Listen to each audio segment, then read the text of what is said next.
ఒక 65 సంవత్సరాలు పెద్ద అయినా కనీసం 2 అడుగులు కూడా నడవలేకుండా 2 నిమిషాలు కూడా నుంచోలేకుండా చాలా తీవ్రమైన పెయిన్తో నొప్పి భరిస్తూ వెన్నుపూసకి ఓపెన్ సర్జరీ చెప్పడంతో బెడ్ రెస్ట్లో ఉన్నారు. అలాంటి ఆయన వీడియోస్ చూసి మైక్రో సర్జరీ గురించి తెలుసుకొని అది అవుతుందా అని నన్ను అడగడం జరిగింది. వచ్చిన తర్వాత పేషెంట్కి మైక్రో సర్జరీ చేసిన తర్వాత ఆయన చాలా కాన్ఫిడెంట్గా నొప్పి లేకుండా హ్యాపీగా నడవడం చూసి మైక్రో సర్జరీ ఉపయోగాలు మళ్ళీ చెప్పాలనిపిస్తుంది. మైక్రో సర్జరీ వల్ల ఉన్న మెయిన్ అడ్వాంటేజెస్ ఏంటంటే రక్తస్రావం చాలా తక్కువ ఉంటుంది. ఆపరేషన్లో ఉండే బ్లడ్ లాస్ ఇందులో చాలా మినిమల్గా ఉండడం వల్ల పేషెంట్కి తొందరగా రికవరీ ఉంటుంది. పెయిన్ అనేది చాలా చాలా తక్కువ ఉంటుంది. 24 గంటల్లోనే పేషెంట్ని నడిపిస్తున్నాము.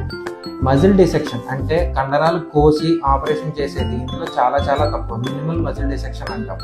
అలాగే బోన్ డిసెక్షన్ అంటే ఎముక తీసి నరాలని ఫ్రీ చేసే పద్ధతి మారి ఇప్పుడు ఎముకని జస్ట్ ట్రిమ్ చేసి చాలా తక్కువ ఎముక తీసి నరాలను ఏదైతే నొప్పుతుందో అది మాత్రమే రిమూవ్ చేసి డీకంప్రెస్ చేయడం జరుగుతుంది.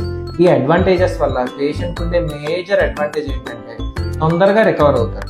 వెంటనే పేషెంట్ నడవడం, తొందరగా వాళ్ళు పనికి వెళ్ళడం, బ్యాక్ టు వర్క్ అంటాం. ఇప్పుడు మనం ఏం చేసినా సరే తొందరగా పనికి వెళ్ళడం అనేది మన ప్రయారిటీ. Thank you.